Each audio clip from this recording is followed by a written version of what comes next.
Hi guys, I'm Steffi Fung and welcome to Ask Steffi, and I am a 3D digital fashion artist for those who don't know. Now, aside from being an artist, I also do content creation, I work with clients, and I also sell NFTs. So I do a lot of different things, and I asked you guys what you wanted to know about my art journey or about my freelance career or just like anything in general. So thank you to anyone who sent a question in, I really appreciate that.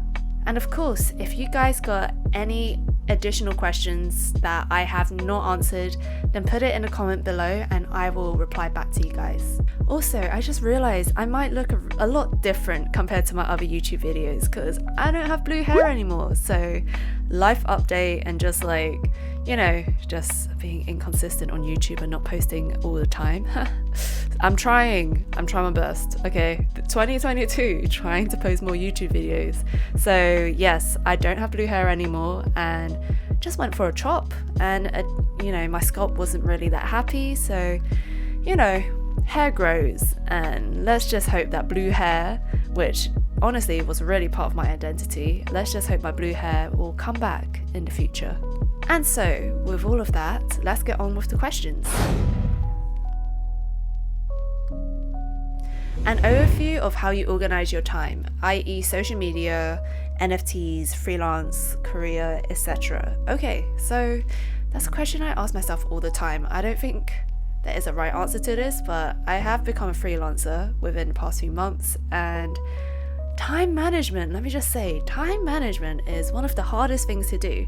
But I do take pride in my time management because I am very meticulous or particular about time, especially how I use my time. I also feel like it's to do with where I live and also the job that I do. So the first thing about where I live, London, it's a city full of the creative scene is great here. But another thing is that in London, everyone's doing something, everyone's being productive, everyone's on the go all the time. And it's not just in the creative industry, but just in general. London is just go, go, go. You gotta do this, you gotta make the next deadline, you gotta, just be on it all the time. And I feel like that has really amplified also how I've been doing my work in a way. And I also got to blame the way I've been brought up as a kid. I've always been a really good multitasker, but that's only because when I was a kid, I was forced to do many different things. But Mum, I'm thankful. I'm thankful for all of that because being a kid and trying, loads of extracurriculars and being able to play piano and learn tennis and do swimming and then doing all of these extra things at the same time has really made me who I am today. Oh god, that's so cheesy. I feel like because I was able to multitask so well as a kid, and also this kind of Asian mentality of doing your best and working hard and achieving everything really good, I feel like that has played into my work ethic. It really has. And then also adding on top the London vibe and the scene here, I just feel like right now I'm just constantly just doing lots of stuff at one time, which is a good and bad thing. And to actually just answer your question, I feel like maybe one day I'll do content creation. I'll create stuff for YouTube or TikTok. Actually, mostly it's TikTok. I'm always on TikTok. TikTok is literally my weakness. So I'm always on TikTok creating content for that, and then also Instagram, and then I'm trying to post more on YouTube. But let's just say I spend one day creating a few different content ideas for my social media, and then the next day I'll be working on perhaps NFTs and personal projects, and then another day I'll be working on client projects. So it really depends. Okay, so the next question is, there's so much to 3D design. What's your favorite part of the process? 3D is massive. So for me, my most favorite part of 3D is definitely the texturing. I love texturing, especially now that I discovered Substance Painter.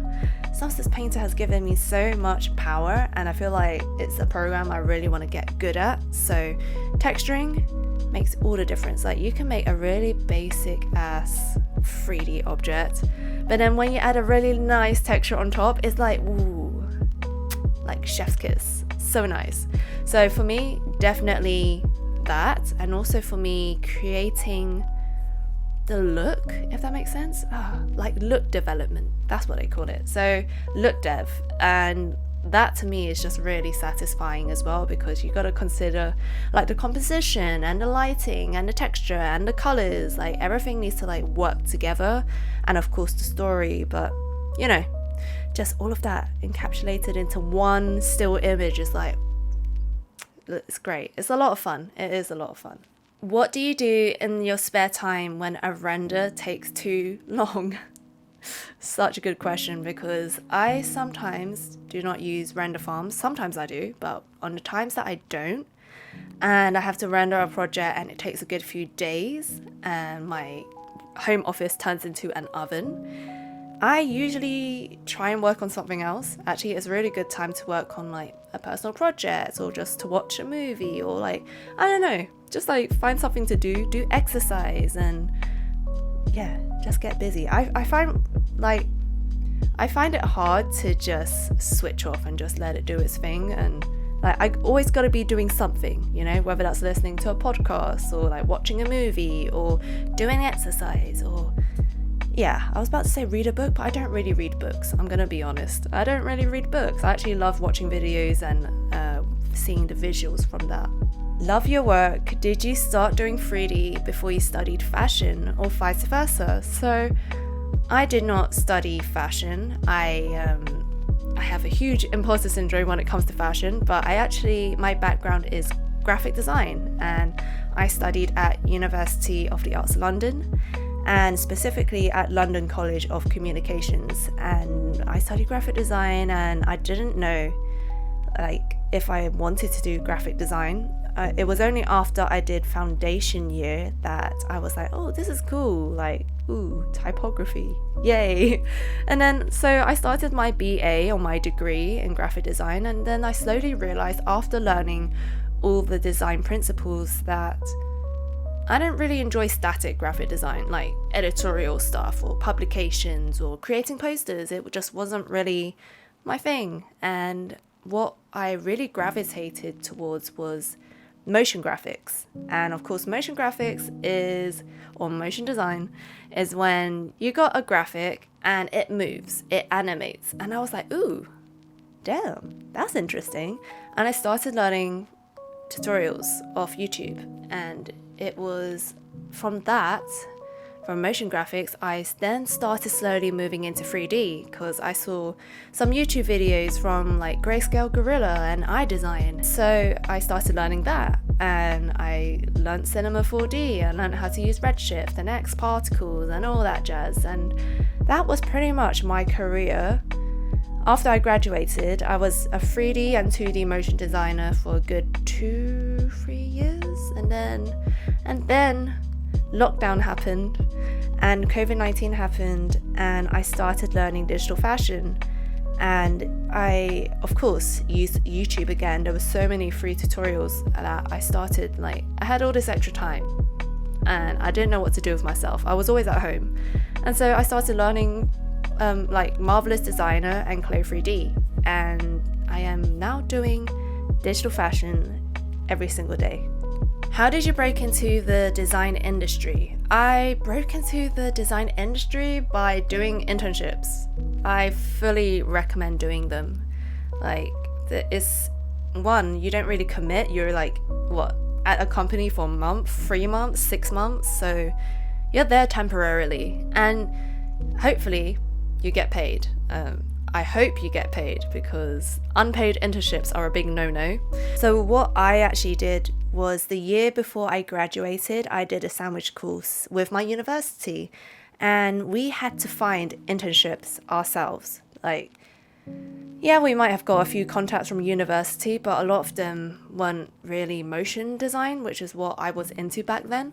So I had to look for a lot of studios myself, and I managed to find 3 different companies, which within a year I managed to work for, and I found out that I really liked 3D motion graphics, and that really helped me not only to get experience before I graduated, but also I figured out what type of projects that I liked and what type of people I like to work with, and also what kind of companies I like to work with. So you get to see how companies work, you get to see how what departments work with other departments, you get to see what type of projects they get to bring in. So it's all like really insightful and really helpful if you have experience before you graduate. So I really recommend doing an internship year.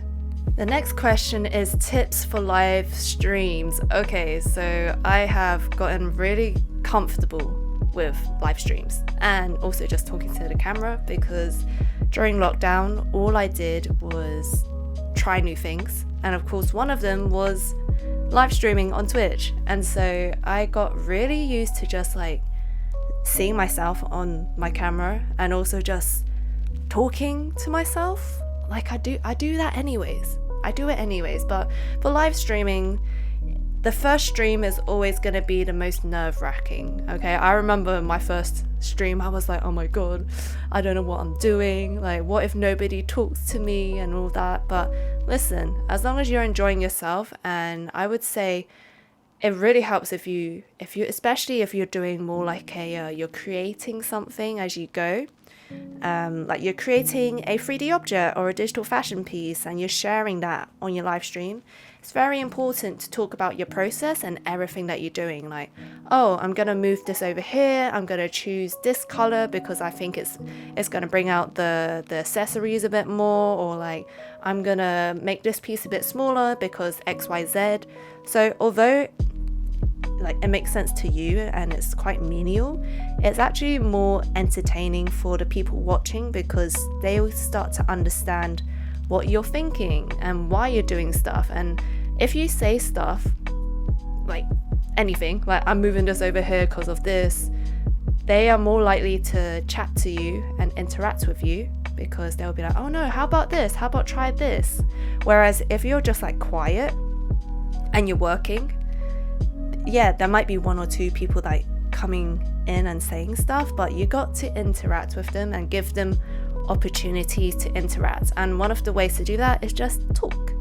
And I really recommend for live streams, you write down maybe some topics that you can talk about. Maybe you can write 3 things that you will mention during the stream if it gets a bit quiet. So things like that will really help for sure. How was your experience work with Dell XPS? It was freaking amazing. And listen guys, for those who don't know, I recently went on a business trip for Dell XPS where I was filming a commercial, so you guys will see it soon.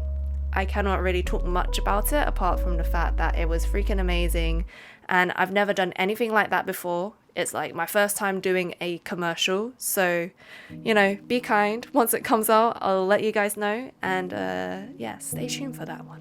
What about more YouTube videos about exporting and importing textures from Chloe 3D to Cinema 4D? Good thing you guys asked, because with this question, it's gonna be answered via a course which I am currently creating. So I'm creating a course with Domestika. It is coming out soon. And for anyone who's interested in digital fashion and of course working this specific workflow from like Chloe 3D to Substance Painter to Cinema 4D to rendering, and of course in After Effects, like doing the warp cycle, if you guys are interested, then please wait for my announcements of when the Domestika course is coming out.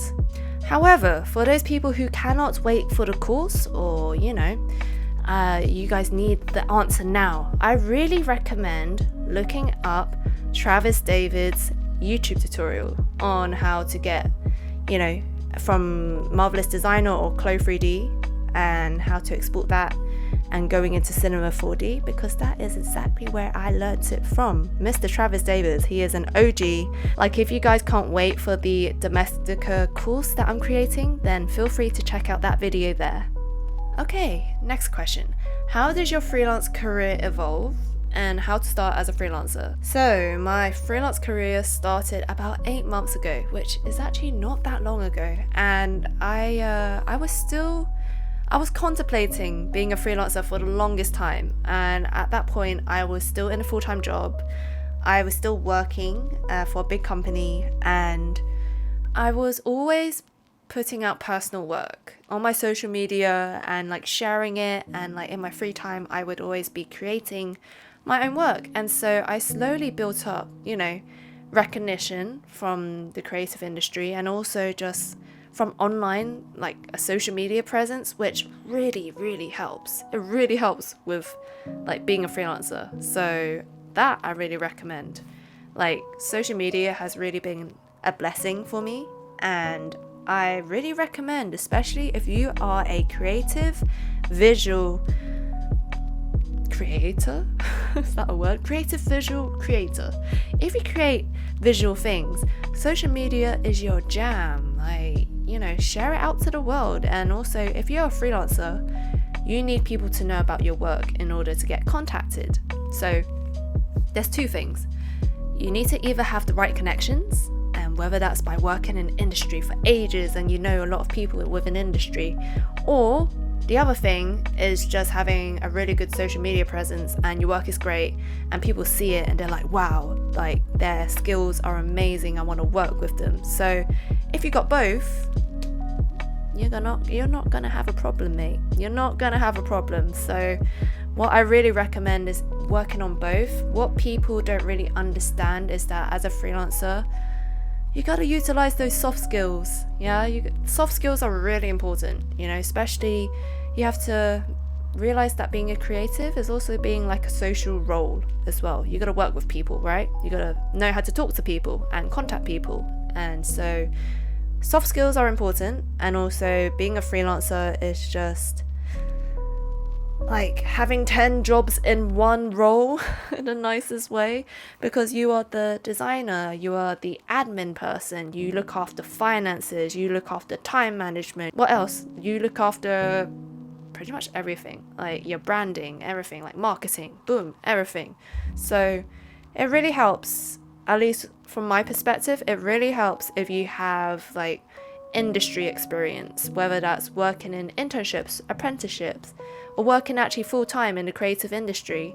Because when you see how teams work or how companies function, how businesses function, right, you really get a good insight into how a business should work, and also how that should reflect in your own practice of what's good and what's bad. So I feel like having real world experience and exposure to like how these businesses work really help. It really does. How to get started as a freelancer though, I will say don't put too many eggs in one basket. But you know what? I have friends and they just graduated and they just jumped straight into freelance and they're doing fine. So it really depends what type of person you are. I would always recommend making sure that you are financially well or safe, so that you got a roof over your head and that you can pay your bills, you got food on the table, because there's no point jumping into freelance when you haven't got clientele, you haven't got the skills, or your skills are very basic, and you're relying on being a freelancer as your main income, and you haven't got all of those sorted out. So what I really recommend is maybe having like a part-time job on the side, or having a full-time job and just working out in your own time like the social skills, or getting clientele, getting a client list, working on your actual technical skills and your personal skills on like your art, and also talking to people. So all of that you can finesse in the safety net of having a full-time job or a part-time job. So I would always say, take care of yourself first. Once you feel comfortable and you saved up enough of income or salary for like half a year, then I'd say take the leap and try it, because the worst thing that could happen after failing as a freelancer and you feel like it's not for you, you just go back to a regular job, or a 9-to-5 job. So you're not really losing out there. For freelancing, do you charge clients depending the complexity of design? Ooh, that's a hard one. Yes and kind of no. It really depends. Like sometimes I work on projects and I do actually I don't think I really do that anymore. At the beginning of my freelance career, I used to do day rates, and they work good in some instances, and especially for jobs where it's a one-off and you're doing something quite simple. But I feel like for me now, I tend to do a lot of project rates. So I would always ask the client for like, what is the scope of the project? What are the deliverables needed? What do you want me to do, and what has to be done for what deadline? And of course, all of those variables, if they're more urgent, or if there's more things to do, or if there's something more difficult to do, then of course you charge more, right? So for me, it's I feel like project rate is or day rates, it really depends on your client and which one you should go for. I feel like for perhaps smaller clients or clients that are not as big, day rates work perfectly. But for like big companies, that's they got the cash, project rates are the way to go for sure. Yeah, for sure. Do you use Marvelous Designer or Clo3D, and which one is better? So, great question. I have a YouTube video on describing the differences between the two. So if you guys have not seen that, please check it out, because I go into detail. And I know there has been an update, okay? There has been an update on Marvelous Designer because they actually changed their look, but the actual program still is pretty much the same. And I suppose I started using Marvelous Designer first, and then I moved into Clo3D afterwards. And I feel like because Clo3D has extra features, and I just find that more useful for what I'm doing now. Although I don't use all the features like the renderer, I always render out in Redshift and Cinema 4D, but there are extra building features which Marvelous Designer does not have. So yeah, also just check out the video. Yeah, I'm not gonna go too deep into this one because I have a whole video about this. Best courses for Fashion 3D software. Okay, so Fashion 3D software, we're talking about Clo3D and Marvelous Designer. So where I learnt both of them actually is on YouTube. So what I recommend, actually YouTube and Twitch. YouTube and Twitch are great. So what I recommend is Clo3D and Marvelous Designer both have YouTube channels which you guys can check out. And also who I mostly learn a lot of my digital fashion from is from Daniel on YouTube and Travis Davis. They are literally, I call them my senseis. They are literally like the OGs for like doing this because they were one of the first to do it, and also one of the first to share the process online. So I really owe it to them guys that I learned so much. And I also recommend the Fashion Tech and Very Vague. I believe that's how you say it. And then on Twitch, I recommend the Fabricant, my friends, and of course myself, because we both stream on Twitch every single week.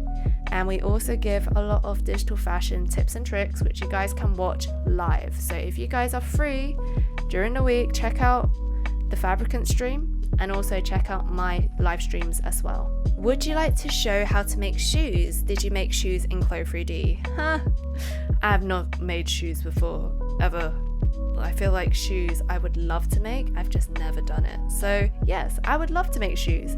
And if I find out how to make shoes and I get good at it, I will show you guys. But right now, yeah, I have no idea how to make shoes. So there's not gonna be any of that on my channels like right now. Have you ever tried Blender for cloth simulations? No, I haven't, just because I am biased towards Cinema 4D, and I've been using Cinema 4D for like ages now, for like 4 years, 5 years, I think it's been 4 years. And I'm like, I've used Cinema 4D and Blender's good, don't get me wrong, Blender is free. Blender can pretty much do a lot of things these 3D programs or these other 3D programs can do, but I'm just not at a point where I want to switch to Blender just yet. And I feel like everyone's like, go to Blender, come on Steph, come to the Blender side, but not yet. I'm not opposed to learning Blender, it's just that I kind of want to learn other 3D programs first before I ever switch to Blender. How can a 3D artist make a living just making art and not depending on freelance clients? Yeah, that's the dream. That is the dream, isn't it? So the difference of being a designer and an artist, isn't it? Or can you be both? Can you be both? That is the question. So for me, it's like I have been into the NFT scene since 2020, and it has literally given me so much creative control over my own personal projects, and the fact that I'm able to create my own art and my own personal projects and get paid for it, and then also sometimes work on client projects. Whereas in the past, before NFTs was all this hype, a lot of 3D artists or motion designers, we would rely heavily on clients to get paid and to get fed, you know what I mean? So I really like the fact that now NFTs has given another pathway for artists to just get paid for making their own art and not just relying and creating something for other people. Of course, for you guys who are not into NFTs, if you guys are a really good artist and you build up your social media presence, for example, that I know there are some people who just got a really good, like they're really good artists, right? They're technically skilled and they are really good at sharing their process online or just like having a social media presence, and that works out for them. So, you know, you could either do that route or you could either do NFTs. So I feel like these are two viable ways of doing that. It's not easy, don't get me wrong. It's not easy ever to just like suddenly get recognition in like the creative space or in the NFT space. You got to work for it. You got to build up your reputation, and you also got to build up having, you know, people know about you. So that question is definitely the dream. I wish I would be just creating my own art in my like and get paid for it, but the reality is I still got to rely on client work sometimes. And also I'm like enjoying, you know, cherry picking clients now, whereas previously I probably wouldn't have that option. I probably would have to take on clients that, you know, that come by my way. Do you think NFTs and the crypto art movement will continue to prosper? Yes, I 100% think it's gonna prosper. So Web3 and NFTs and all this jazz is like right at the beginning of their journey, if you will. And so like even within the past 2 years, it has changed so much. And I feel like this space is only gonna get bigger. And if you guys know about NFTs and you know about the space, you guys are already early to the space, because there's still a lot of people who don't know about it or are quite critical about it, or like, you know, all that stuff. And also, I feel like this scene is not only going to prosper, but it's always going to constantly evolve, right? So Web3 is meant to be run by like the people and be quite transparent. So that's the one thing I like about it. And the fact that right now, within 2 years, it has changed so much. Nobody can predict what's going to happen, but I do have strong feelings that it's going to continue. It's not going to be something that's going to like fade away, because, you know, digital fashion is really working well in Web3 for sure, because I feel like, you know, if you think about all these like digital or virtual worlds or they call it the metaverse, right?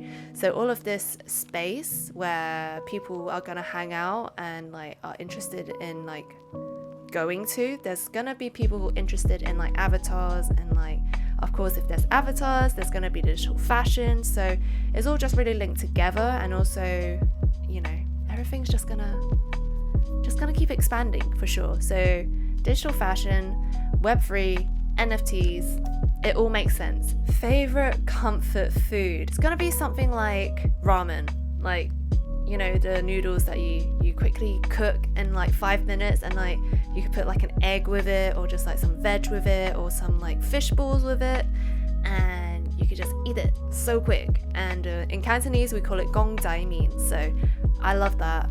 Like if I've ever run out of like food in my house and I've got one of those, I'm like, I'm good. It's good. Like life is good. Favorite anime? This is a difficult one. Favorite anime would be My Neighbor Totoro. Yeah, so that is literally my favorite. Just because Totoro is so cute. And also, yeah, of course, who doesn't love Ghibli, right? One of my favorite series for anime is Hunter x Hunter. It's pretty damn good. Really recommend. If you haven't seen it, watch it. What's your favorite clothing brand? Yes, I mean, my favorite clothing brand to date, like the current one, is Heaven's Gaia. They are, like, their pieces are beautiful. Let me just show you now. I mean, like, it's haute couture mixed with traditional Chinese elements, which, oh my goodness, like, it's so good. Everything looks so regal, it looks so beautiful, it looks so elegant, like the colors, so they match so well, the color palettes. And yeah, I just feel like every time I look at their piece, I'm like, oh, they look majestic, you know, they look expensive. So yeah, I really appreciate their design and their homage towards traditional Chinese like attire, and the fact that they are modernizing it with haute couture. So it's a perfect blend of two worlds. What are some words of encouragement for those who are trying to find their way in this industry? Oh my goodness, yes, this industry is always so competitive, always so many people, always so many voices. So a few words, especially if you guys are like self-taught designers or self-taught artists like myself, or if you guys have not graduated yet, it's, you know, especially for you guys who are, you know, have not even stepped out into the world, is don't stop learning. That's the first one.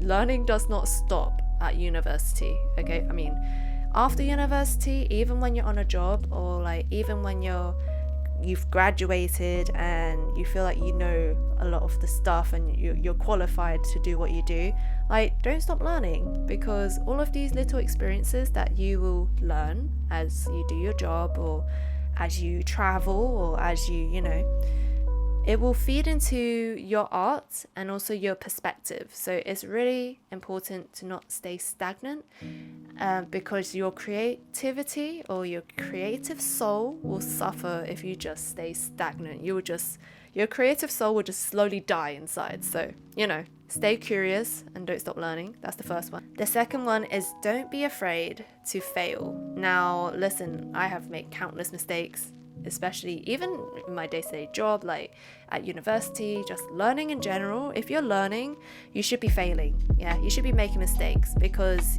if you're not making mistakes, then you're not getting any better. You know what I mean? And you want to especially be, if you're in a setting or a community, you want to be one of the dumbest people in the room, for sure.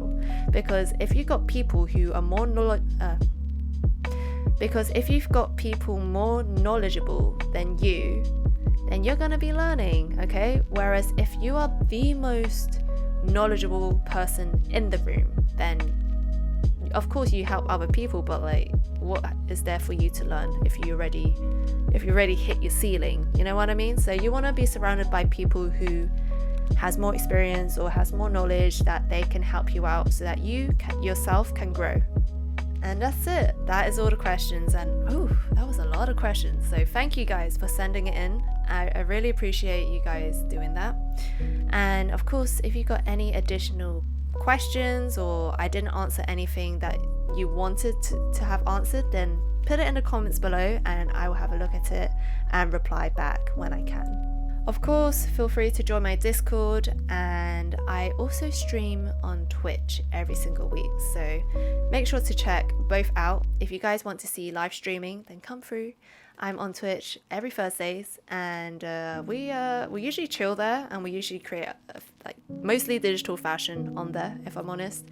And of course, if you guys want to talk to me directly and much quicker, then come through on my Discord, because that's where I'm hanging out pretty much every single day. Thank you so much for watching, and I will see you guys in the next video.